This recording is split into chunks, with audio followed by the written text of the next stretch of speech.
ทีมงานห้องไทยมันจะห้า2 คนบ่มีเลยแมนบอตูนก็มีบอนงก็มีเนาะมีบอโก้มีวะมีเบิดนะตัวเรือ2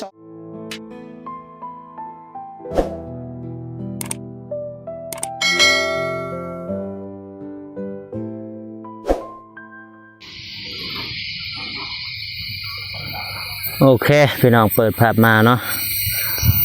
มื้อนี้เบาฝนก็ได้เดินทางมากับเบาเมฆแล้วก็เบาเจ็บเนาะมาเบิ่งนี่แหละเบาฝนเคยคิดเทื่อนึงเนาะว่าเมื่อใดมื้อนึงเบาฝนก็สิได้มายามทางบ้านน้องเมฆเพราะว่าก่อนหน้านี้เบาฝนก็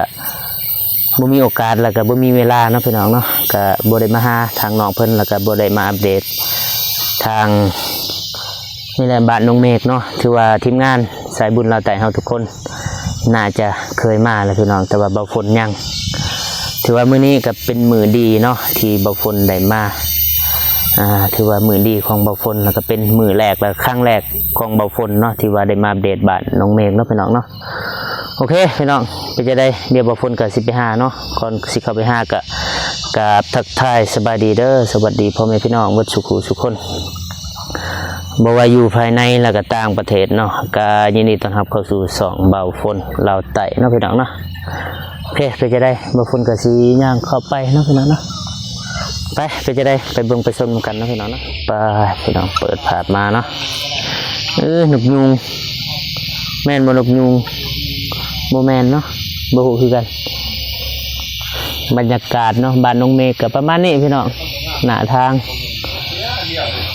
แต่เพื่อนน้องเมฆไปหาทางใหญ่หรือว่าทางพุ่นและทางลวงก็ประมาณ200-300 เมตรพี่น้อง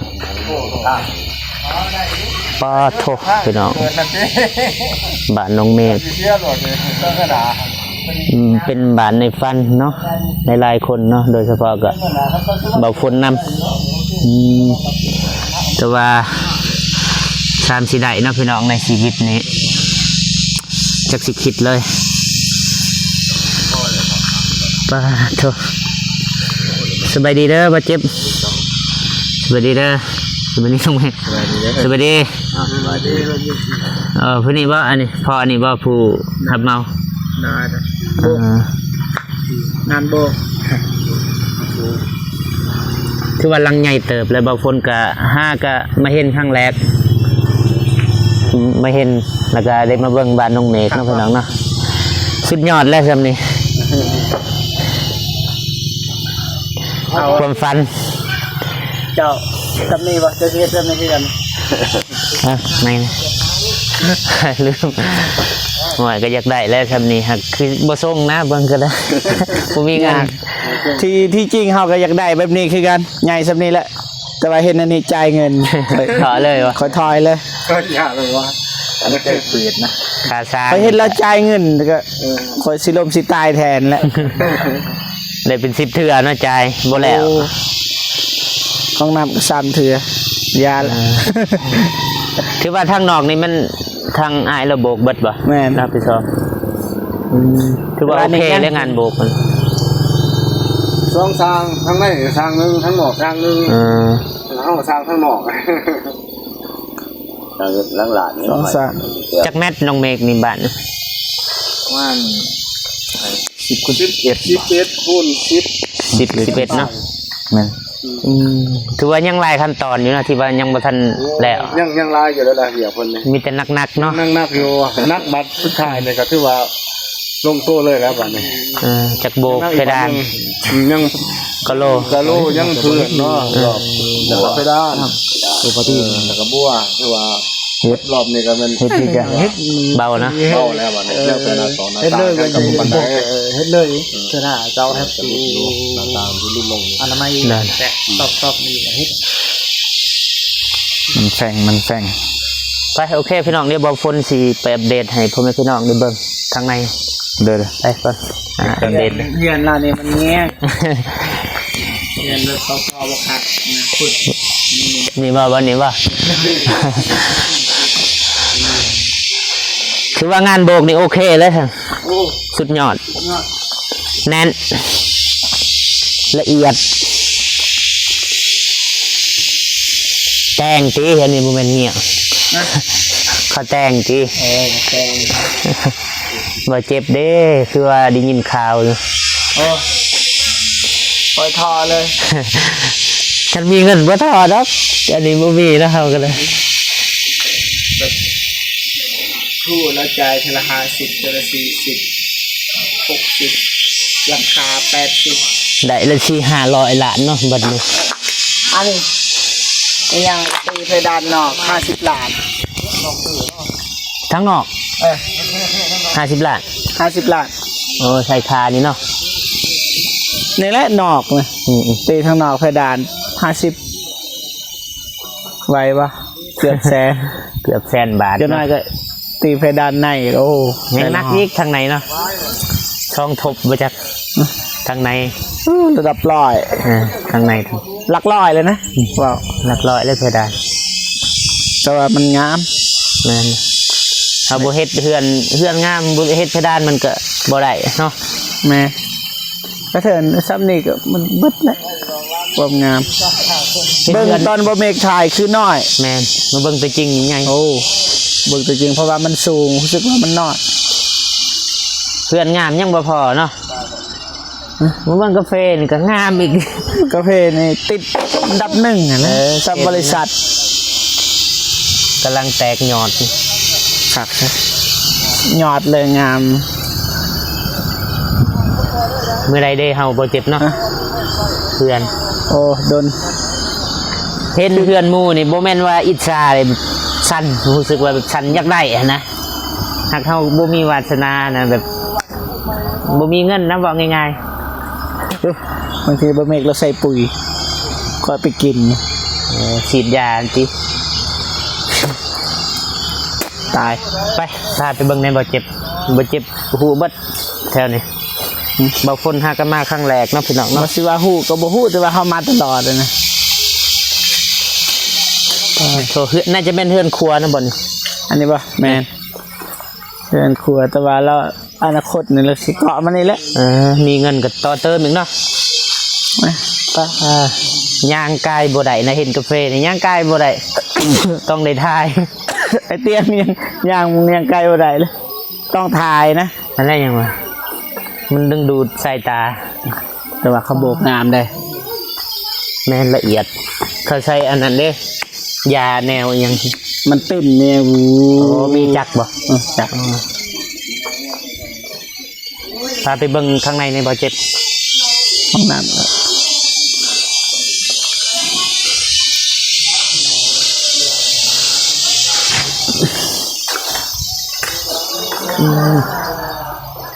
น่ะห้องน้ กวางควางเนาะครับ ำโคตรรูเลยห้องน้ำประตูไง ดูหินอ่อน นี่คือยืนทางนั้นมันแจง ยก เนื้อยก แม่ยกว่ะ ประตูนี่ก็ยังรูนะ ประตูห้องน้ำซึ่งได้งานเนาะ เบิดเลยสั่ง สบายดีเด้อเฮ็ดยัง ลุงยาเนี่ย โอ้ลงยาแนว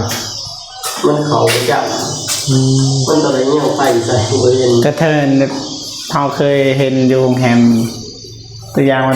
นจังซีนะตัวนี้นี่บอลน้ำฮ้อนมันจะต่อใส่มันจะซูมซัมนี่บิด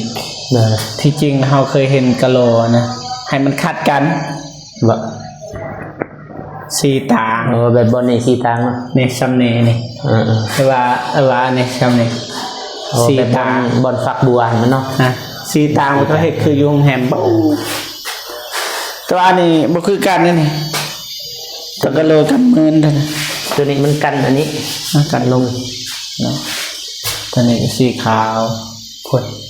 จะนอดถึงปกติของแฮมซัมนี้ของแฮมซัมนี้พอละอันนี้จำเลย ปูกะโลสูงเลยน่าจะเป็นเพียงนี้แล้วก็ตีเพดานเนาะจัง นะ ป้าโทษอันนี้เนาะประตูที่เห็นทางไอเตียงปิสุยูเซฟ นะ ประตูรู ดูนะ มักวงกบนี่แหละแน่นขนาดมันบหุดบออันนี้คือใหม่นะ ตอนนี้ปะตอนนี้แห้งมีเหล็กอีกเลย อ่า เขาจับเหล็กจอดเหล็กต่างหากเลยจะเคยเห็นปะ บ่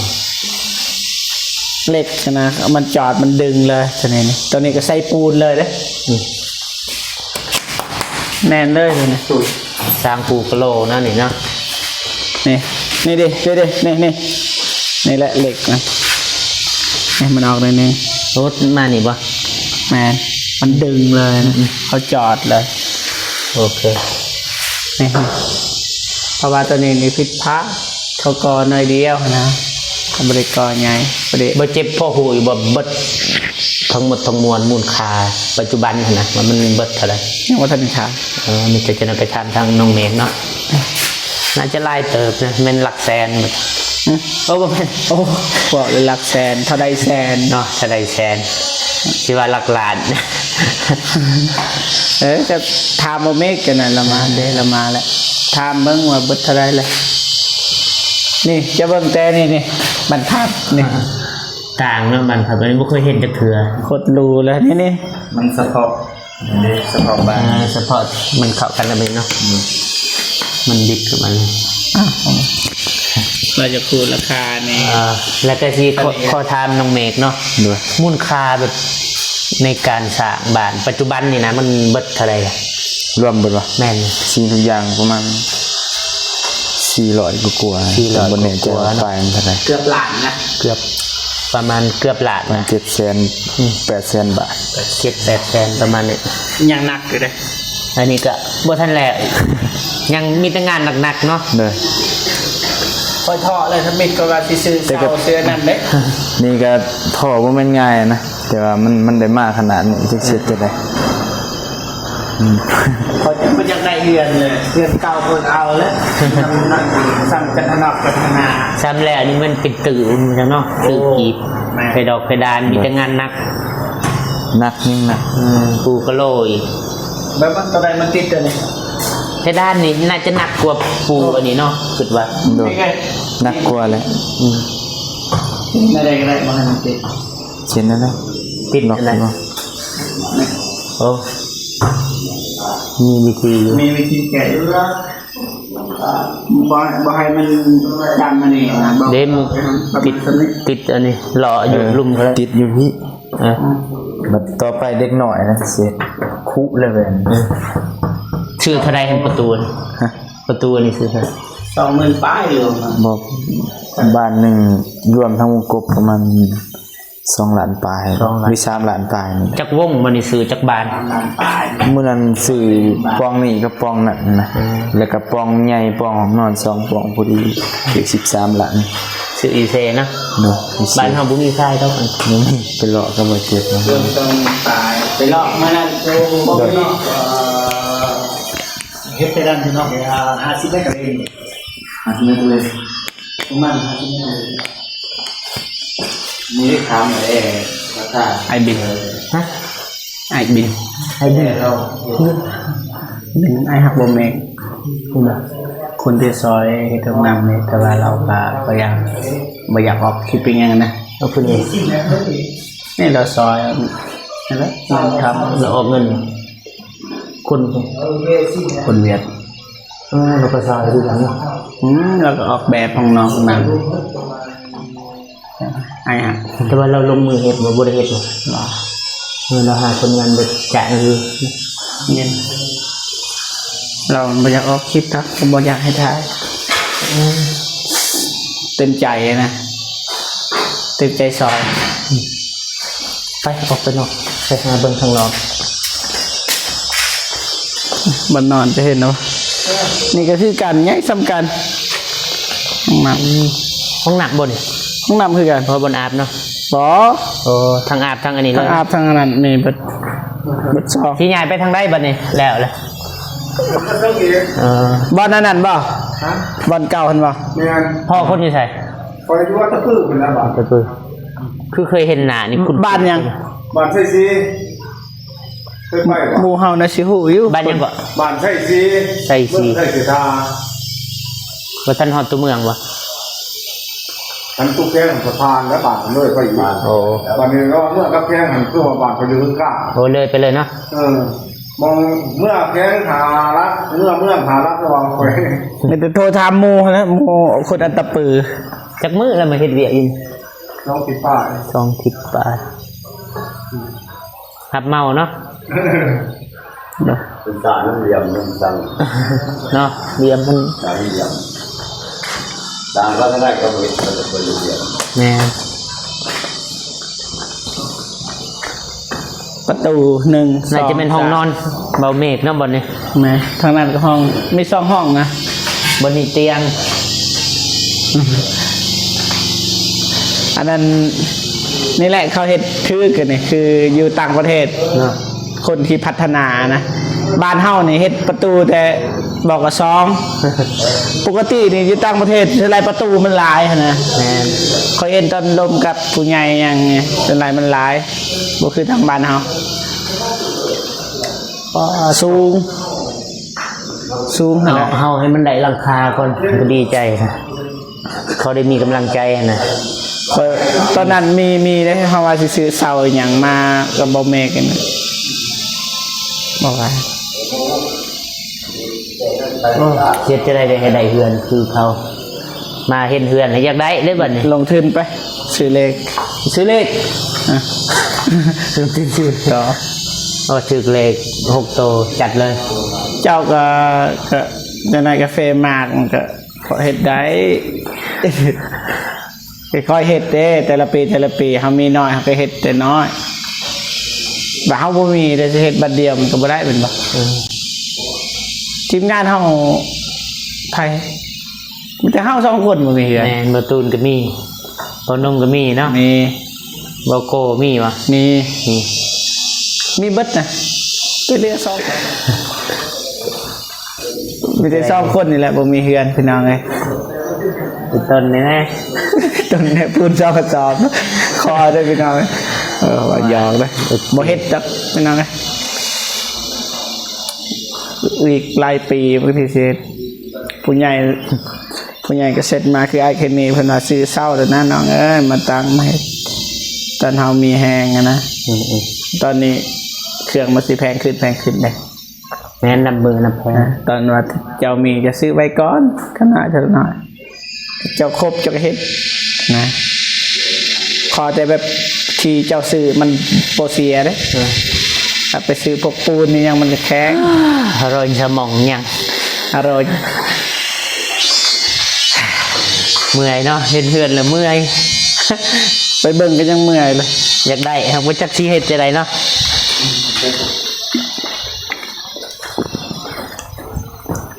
ไปซื้อเลขเขา โอ้ย ลงทุน บ่ได้แนะนำแต่ว่าซื้อคูวิก ซื้อมื้อละ1,000-2,000ป้าโธนับอันนี้ก็ใส่ได้เนาะ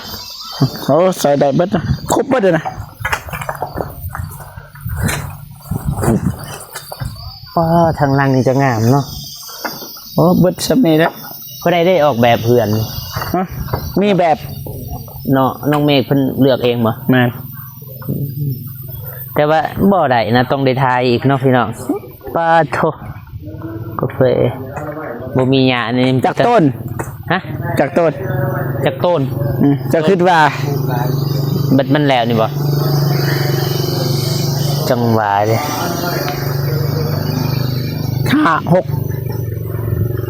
5 ต้น มีแต่ท่าเบิ่งนั่นแหละพุ่นแหละบัดได้ผลผลิตพุ่นแหละ ก็เบิ่งที่หมากมัน จะได้แห่งปีที่3นี่บ่ย่างบ่ได้เลยทาง แม่นยัง ขี่กันเลยมาโทมกัน งามมันไอ้เตียงก็ใส่เบียร์นี่แหละมาใส่เจ้าบ่ได้ใส่อันนี้ เบียร์นี่บ่ แม่ แม่ ลองเบิ่งปีหน้า สิปลูกบ่ปีหน้ามันลายแล้วปลูกเสียหยังบ่ทัน โอ้ปีหน้าก็เฮามีเงินเฮาเก็บตัวนั้นก็เอาเงินตัวนั้นไปจ้างต่อยหมู่เสียหยัง เบียร์หยังเพิ่น จังหวะ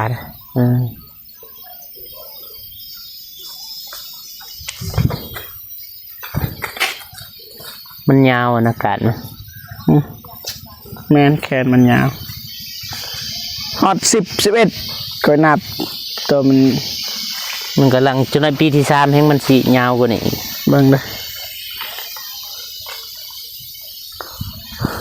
ก็สิหา นี่เด้นี่นะ เบิ่ง โตนสูง 1 2 3 4 5 6 7 8 9 10 11 12 13 ๆจนว่าให้เงาแทน 14 15 ว้างามเลยว่ะ เบิดเลยสมนี่เขาจับหักแบบนี้ผมอยากแนมหน้าบ่ติดเลย2 มือบ่ได้ปากรวมกัน เบิ่งสิไทยหูกกันบ้านน้องนี่